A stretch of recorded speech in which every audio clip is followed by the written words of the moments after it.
ఎఫెసీయులకు రాసిన పత్రిక 4వ అధ్యాయము మొదటి మన భాగం ఏంటంటే రక్షణ సంకల్పము. రక్షణ గురించి మనం మొదటి భాగంలో మాట్లాడుతున్నాం. ఎఫెసీయులకు రాసిన పత్రిక 4వ అధ్యాయము 6వ వచనం. దేనిని గూర్చియు ఎఫెసీయులకు రాసిన పత్రిక 4వ అధ్యాయము 6వ వచనం. అందరికీ తండ్రి అయిన దేవుడు ఒక్కడే. అందరికీ తండ్రి అయిన దేవుడు ఒక్కడే. ఆయన అందరికీ పైగా ఉన్నవాడే అందరిలోను వ్యాపించి అందరిలోనూ ఉన్నాడు.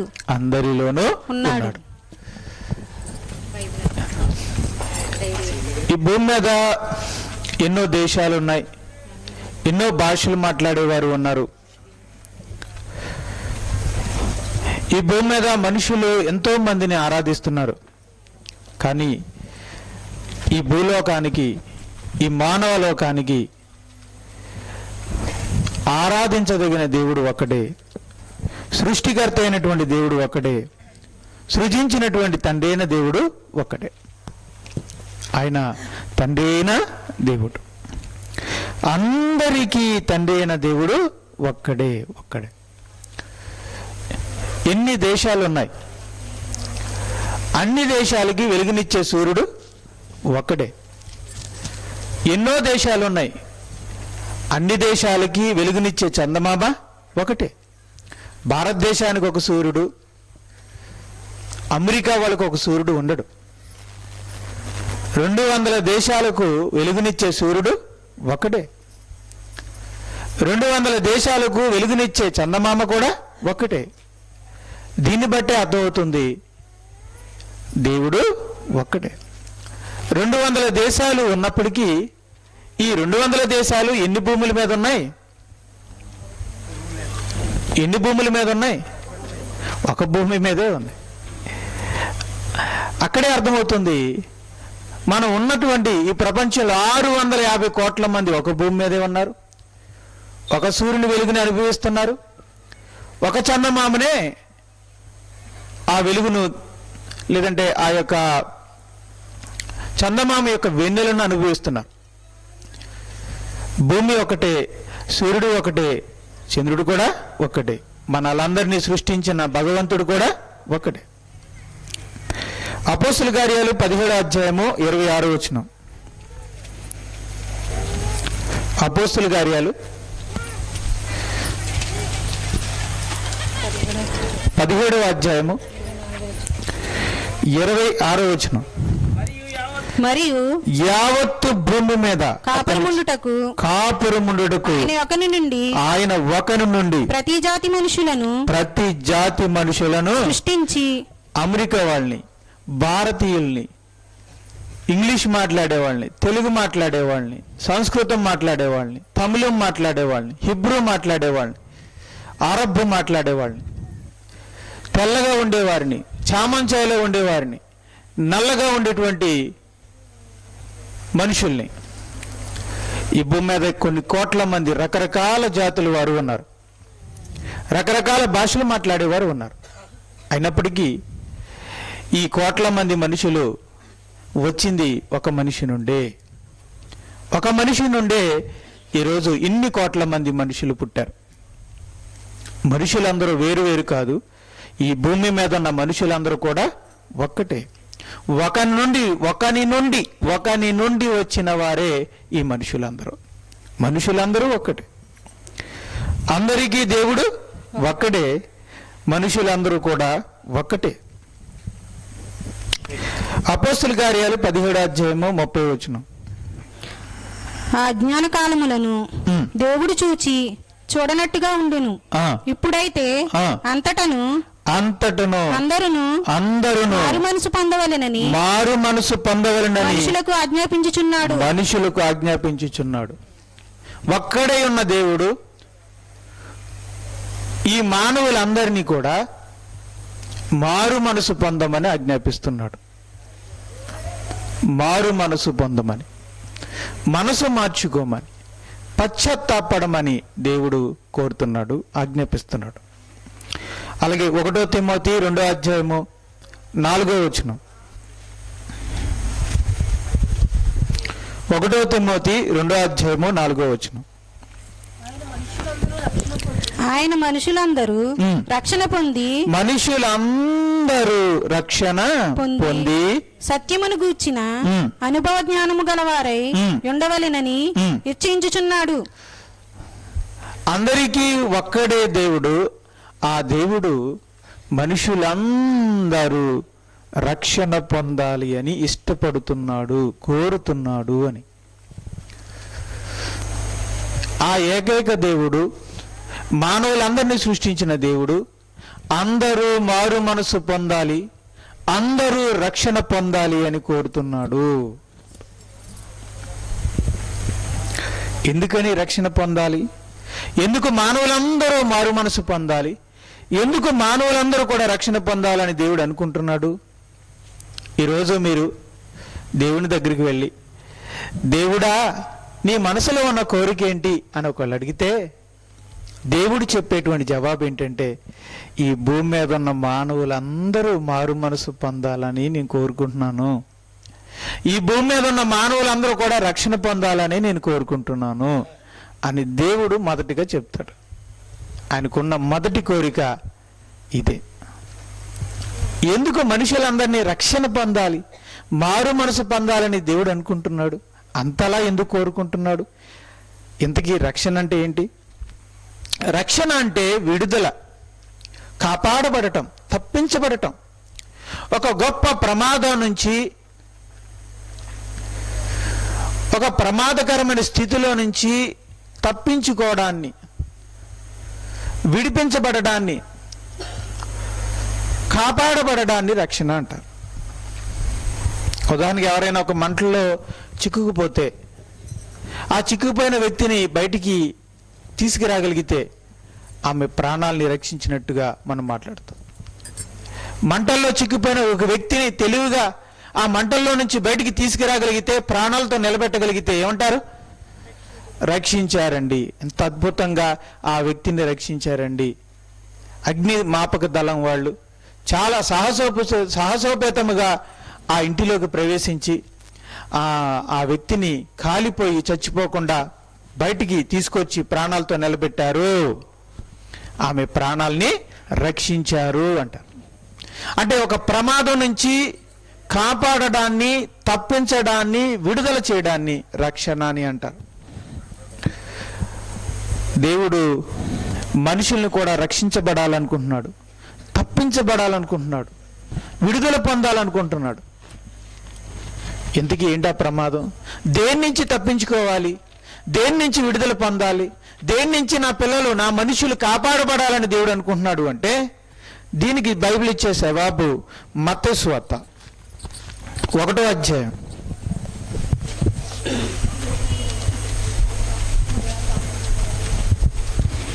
మత్తయి సువార్త 1వ అధ్యాయము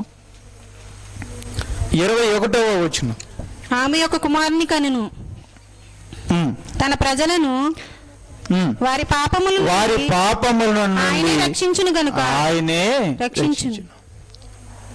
ఆయన దేని నుండి రక్షించును? ప్రజలను వారి పాపముల నుండి.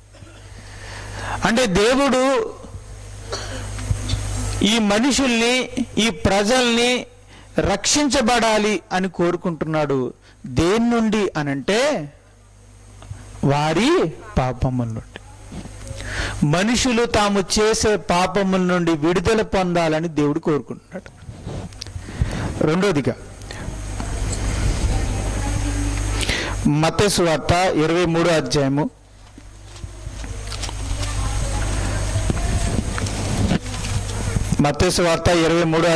33వ వచనం.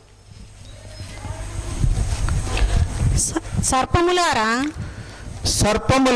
సర్ప సంతానమా నరక శిక్షను ఎలాగూ తప్పించుకుందురు.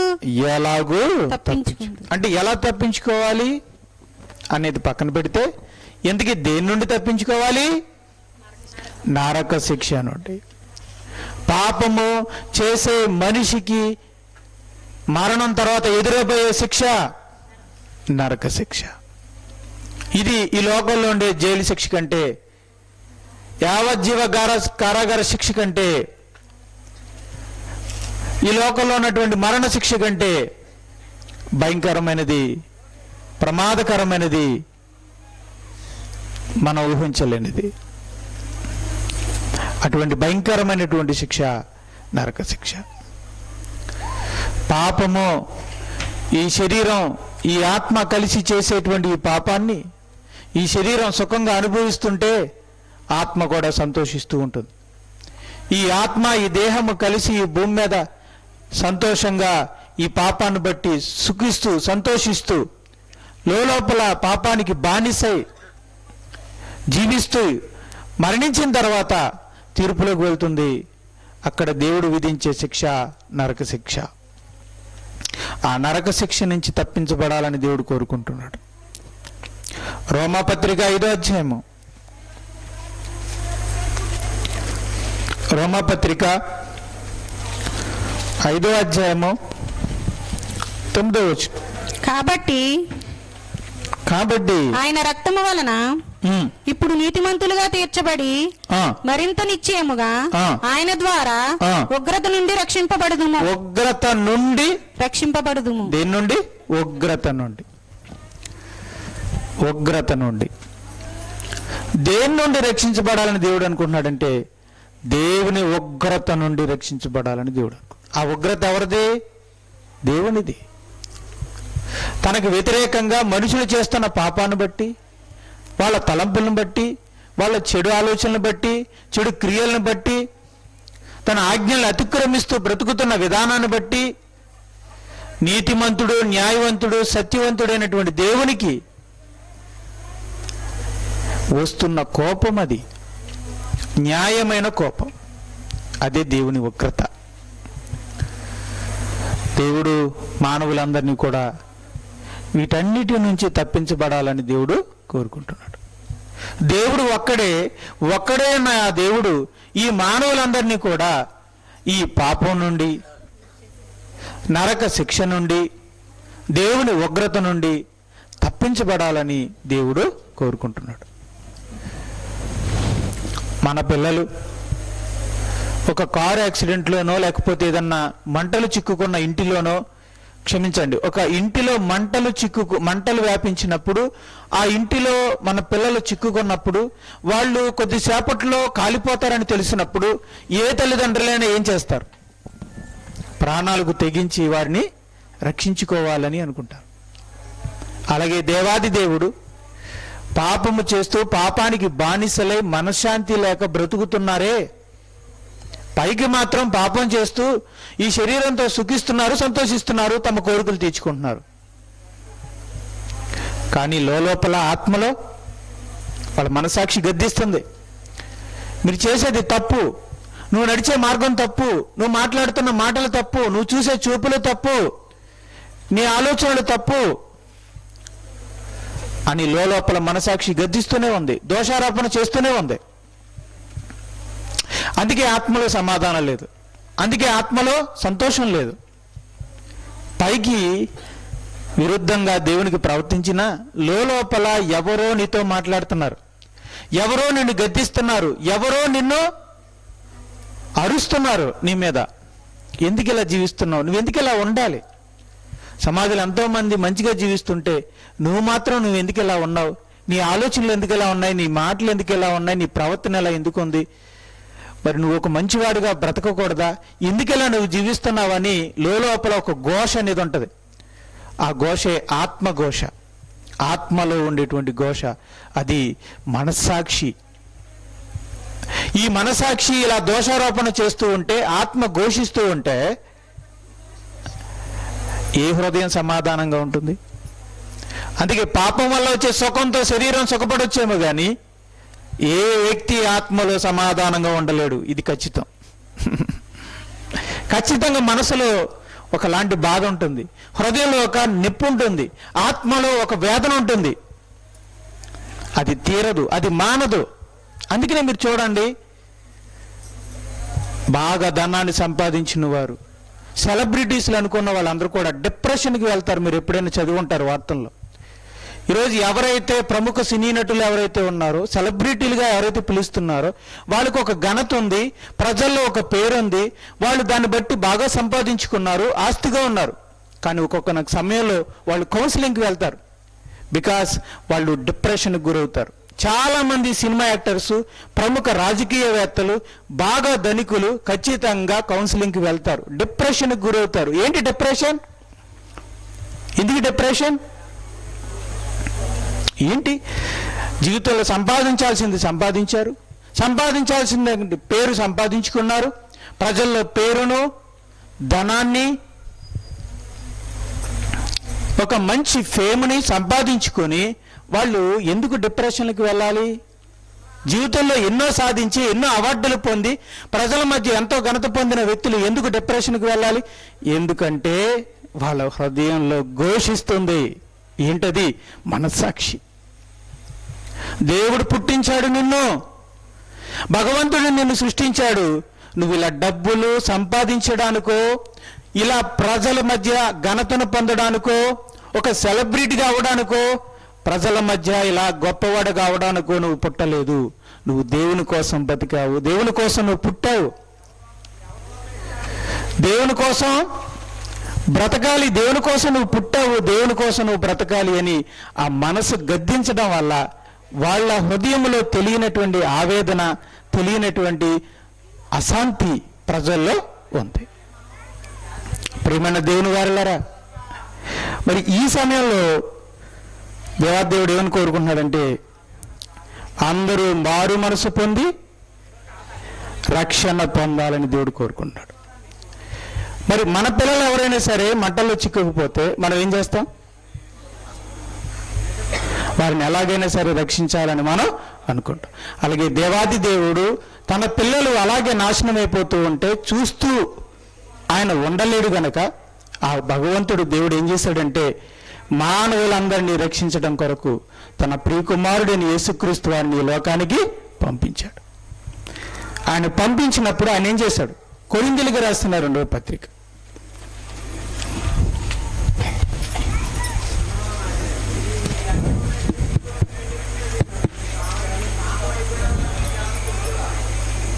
కొరింథీయులకు రాసిన 2వ పత్రిక 5వ అధ్యాయము 15వ వచనం.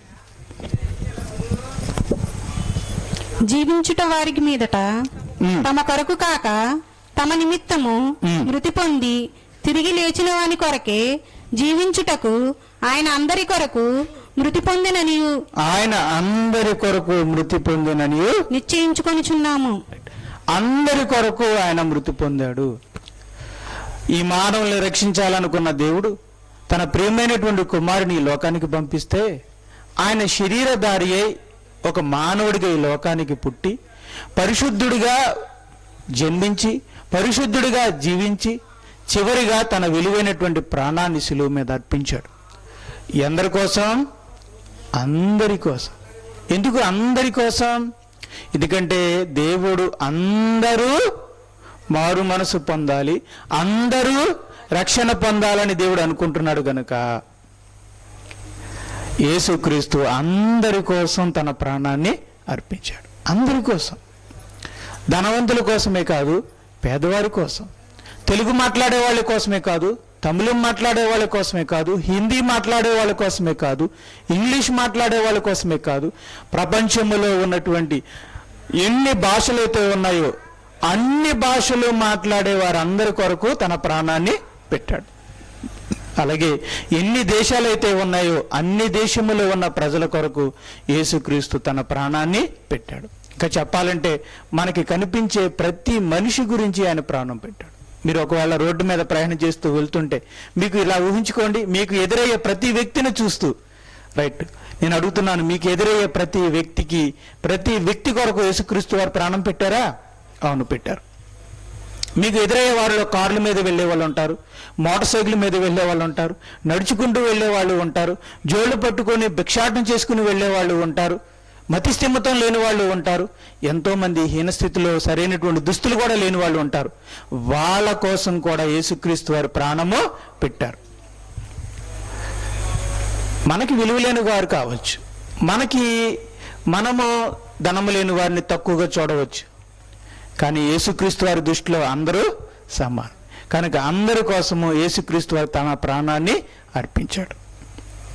ఎందుకంటే తన ప్రాణము ద్వారా, తన ప్రాణ అర్పణ ద్వారా మనుషులకు పాపక్షమాపణ కలిగి వాళ్ళ ఆత్మలకు రక్షణ కలగాలనే ఉద్దేశంతో యేసుక్రీస్తు వారు అందరి కొరకు తన ప్రాణాన్ని పెట్టాడు.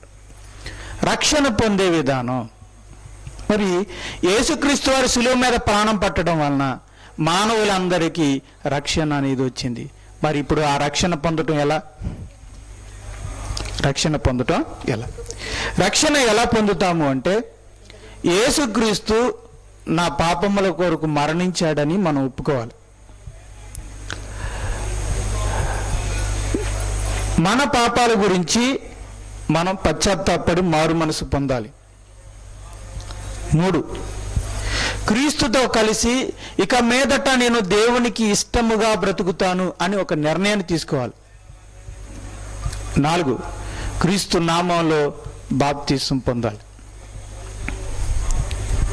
మొదటిగా యేసుక్రీస్తు, దేవుని కుమారుడైన యేసుక్రీస్తు నా పాపముల కొరకు సిలువలో మరణించాడు అని హృదయపూర్వకంగా నమ్మాలి.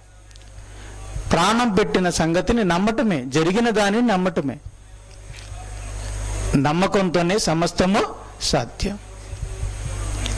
యేసుక్రీస్తు నా పాపముల కొరకు సిలువలో మరణించాడు అని నమ్మడం ద్వారా ఏంటంటే, నమ్మితేనే ఏమొచ్చేస్తుందండి, అలా నమ్మడం ద్వారా మీరు కూడా మరణిస్తారు. అందుకోసం మీ అహం మరణిస్తుంది, మీ పాపం మరణిస్తుంది, మీలో ఉన్నటువంటి ఆ యొక్క పాపము, దాని ద్వేషము, దానికి సంబంధించిన నైజము, ఆ పాప స్వభావము మరణిస్తుంది. గనక యేసుక్రీస్తు వారు మరణించాడు అని మనం హృదయపూర్వకంగా నమ్మాలి. రెండవదిగా మన పాపముల విషయమై మనం పశ్చాత్తాపడాలి. పశ్చాత్తాపడాలంటే దేవుడా నేను పాపిని అని ఒప్పుకోవాలి. దేవుని ఎదుట నేను పాపిని అని ఒప్పుకొని పశ్చాత్తాపడాలి. మూడవదిగా ఇక మీదట అంటే ఇప్పటి వరకు నేను లోకంలో బ్రతికాను, ఇక మీదట క్రీస్తుతో కలిసి జీవిస్తాను, క్రీస్తుకు ఇష్ట ప్రకారంగా జీవిస్తాను అని ఒక నిర్ణయానికి రావాలి. It is very important. ఇక 4వది యేసుక్రీస్తు నామంలో బాప్తిస్మము తీసుకోవాలి. ఇలా చేస్తే ఒక వ్యక్తి రక్షణ పొందుతాడు. రక్షణ పొందడం వలన యేసుక్రీస్తు వారి యొక్క రక్తము ఆ వ్యక్తిని పవిత్రపరుస్తుంది. అతని గత పాపములన్నిటిని కూడా కడిగివేసి క్షమింపచేసి అతన్ని పరిశుద్ధుడిగా, పవిత్రునిగా చేస్తుంది. అతడు దేవుని ఆత్మచేత నింపబడతాడు. అతడు దేవుని బిడ్డగా మారుతాడు. అతడు నిత్య జీవాన్ని పొందుతాడు. రక్షణ పొందడం వల్ల ఒక వ్యక్తి ఏం జరుగుతుందో చెప్తున్నానండి. మళ్ళీ దేవుని ఆత్మచేత నింపబడతాడు. యేసు ప్రభు రక్తం అతని పాపాలన్నీ కడిగి పరిశుద్ధునిగా చేస్తాడు. అతడు దేవుని బిడ్డగా, ఒకవేళ పురుషుడైతే దేవుని కుమారుడుగా అవుతాడు, ఒకవేళ స్త్రీ అయితే దేవుని కుమార్తెగా అవుతుంది. ఇక 4వదిగా నిత్య జీవం అనేది అనుగ్రహించబడుతుంది. నిత్య జీవం. ఇవి రక్షణ పొందడం వల్ల కలిగేటువంటి ఆశీర్వాదాలు. ఇప్పటి వరకు మనం రక్షణ యొక్క సంకల్పాన్ని మనం చూసాం. సింపుల్గా, సామాన్యంగా ఈ యొక్క రక్షణ సంకల్పాన్ని మీకు వివరించడం జరిగింది. చెప్పండి, మనం రక్షణ సంకల్పంలో మొదటి భాగాన్ని మనం చూసాం. ఏంటంటే, రక్షణ అంటే ఏంటండి, అసలు మనుషులందరికీ దేవుడు ఎంతమంది? ఒక్కడే. తండ్రి అయిన దేవుడు ఒక్కడే. ఇక మనుషులందరూ వేరువేరా, ఒకరి నుండి వచ్చారా? మనుషులందరూ కూడా ఒక్కటే. ఇక దేవుడు, ఒకే దేవుడు మనుషుల్ని ఏం కోరుకుంటున్నాడు? మనుషులందరూ మారు మనసు పొందాలని. రెండోది, మనుషులందరూ రక్షణ పొందాలని కోరుకుంటున్నాడు. మరి రక్షణ పొందాలని దేవుడు ఎందుకు అనుకుంటున్నాడు చెప్పండి? దేని నుండి రక్షణ పొందాలనుకుంటున్నాడు? ఒకటి, పాపము నుండి రక్షించబడాలనుకుంటున్నాడు. రెండోదిగా నరక శిక్ష నుంచి తప్పించబడాలని కోరుకుంటున్నాడు. మూడవదిగా దేవుని ఉగ్రత నుంచి రక్షించబడాలి, తప్పించబడాలని దేవుడు కోరుకుంటున్నాడు. అందుకోసం దేవుడు ఏం చేశాడు? తన ప్రియమైనటువంటి కుమారుని ఈ లోకానికి పంపించాడు. ఆయన వచ్చి ఏం చేశాడు? ఈ మానవాళిని రక్షించడం కోసం, అందరి కోసం తన ప్రాణాన్ని అర్పించాడు. ఆయన మృతుల్లో నుంచి తిరిగి లేచాడు. మనందరి కోసం ప్రాణం పెట్టాడు అనడానికి గుర్తేంటో తెలుసా? ఆయన పునరుద్ధానం. ఆయన తిరిగి లేవడాన్ని బట్టే ఆయన మనందరి కొరకు మరణించాడు, మన కోసమే ఈ లోకానికి వచ్చాడు, మన కోసమే ప్రాణం పెట్టాడు, మన రక్షణ కోసం ఆయన శిలువ మీద మరణించాడు. ఏదో శిలువ మీద చాలా మంది మరణించారు. వాళ్ళందరూ కూడా వాళ్ళు చేసిన నేరాలకు మరణించారు. ఉరుకంబాలు ఎక్కి మరణించిన వాళ్ళు ఉన్నారు, మరణశిక్ష ద్వారా చనిపోయిన వాళ్ళు చాలా మంది ఉన్నారు. వాళ్ళందరూ ఎందుకు చనిపోయారు? వాళ్ళు చేసిన తప్పిదాలకి, వాళ్ళు చేసుకున్న దానికి వాళ్ళు శిక్ష అనుభవించి చనిపోయారు. కానీ యేసు ప్రభు ఎందుకు మరణించాడు అంటే తను చేసిన పాపాల కోసం ఆయన చనిపోలేదు, మనందరము చేసినటువంటి పాపాలకు ఆయన చనిపోయాడు. దానికి రుజువే ఆయన పునరుత్థానం. ఆయన కొరకు చనిపోలేదు, మన కొరకు చనిపోయాడు అనడానికి రుజువు ఏంటంటే ఆయన పునరుద్ధానం. ఇక రక్షణ పొందే విధానము మనం చూసాం. రక్షణ పొందాలంటే ఏం చేయాలి? మనము మారు మనసు పొందాలి. అలాగే యేసుక్రీస్తు వారు నా పాపముల కొరకు మరణించాడు అని, తిరిగి లేచాడని హృదయపూర్వకంగా నమ్మాలి. తర్వాత నేను పాపిని అని దేవుని ఎదుట పశ్చాత్తాపడి మారు మనసు పొందాలి. తర్వాత ఇక మీదట అనేది చాలా ముఖ్యమైన విషయం. ఇది ప్రమాణం అన్నమాట. ఇక మీదట నేను క్రీస్తుతో కలిసి జీవిస్తాను, లోకంలో జీవించను. ఇప్పటి వరకు లోకంలో బ్రతికాను, ఇక మీదట క్రీస్తులో బ్రతుకుతాను అని నిర్ణయించుకోవాలి, లేదా ప్రమాణం చేయాలి. ఇక 4వదిగా యేసుక్రీస్తు నామములో బాప్తిస్మము పొందాలి. అప్పుడు రక్షణ వస్తుంది. రక్షణ రాగానే ఆ వ్యక్తి దేనితో నింపబడతాడు? పరిశుద్ధాత్మతో నింపబడతాడు.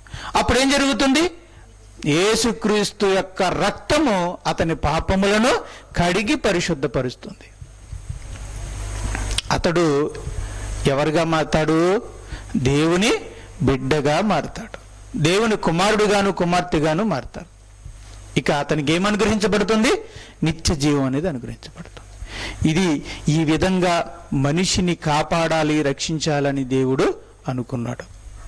మీకోసం పాపమును, మరణమును, నరక శిక్షను, దేవుని ఉగ్రత నుండి తప్పించబడాలని ఆయన పిల్లలమైన మన కోసం దేవుడు చేసిన అద్భుతమైన రక్షణ ప్రణాళిక. It is very simple. ఇది చాలా సాధారణమైన, చాలా సులువైన విషయం.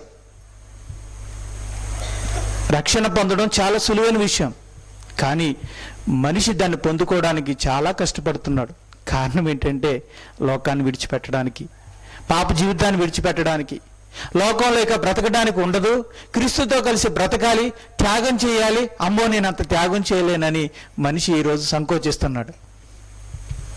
లోకం చేయి పట్టుకొని ఇంతవరకు నడిచిన మనం అది లోకం చేయి వదిలేసి ఇప్పుడు క్రీస్తు చేయి పట్టుకొని క్రీస్తుతో పాటు నడవడానికి సంకోచిస్తున్నాం. ఓకే, ఎంతకాలం? ఈ భూమి మీద ఉన్నంత కాలమే. మరి భూమి నుంచి వెళ్ళిపోయిన తర్వాత అప్పుడు మన ఆత్మ ఏమవుతుంది? అప్పుడు మన జీవితం ఏమవుతుంది?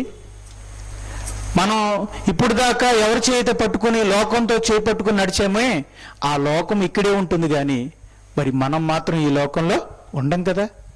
మరి ఈ లోకాన్ని విడిచిపెట్టి మనం వెళ్ళిపోయిన తర్వాత అప్పుడు మన పరిస్థితి ఏంటి? మనం ఎలా రక్షించబడతాం? మనల్ని ఎవరు తప్పిస్తారు? మనల్ని ఎవరు కాపాడతారు? ఇక మనల్ని ఎవరు కాపాడలేరు. ఆ భయంకరమైన నరక శిక్ష నుంచి మనల్ని తప్పించే వాళ్ళే ఉండరు. అందుకే దేవుడు ఈ గొప్ప అవకాశాన్ని మానవులకి ఇచ్చి, రండి నా యొద్దకు వచ్చి రక్షణ పొందండి అని గొప్ప అవకాశాన్ని ఇస్తున్నాడు. రైట్.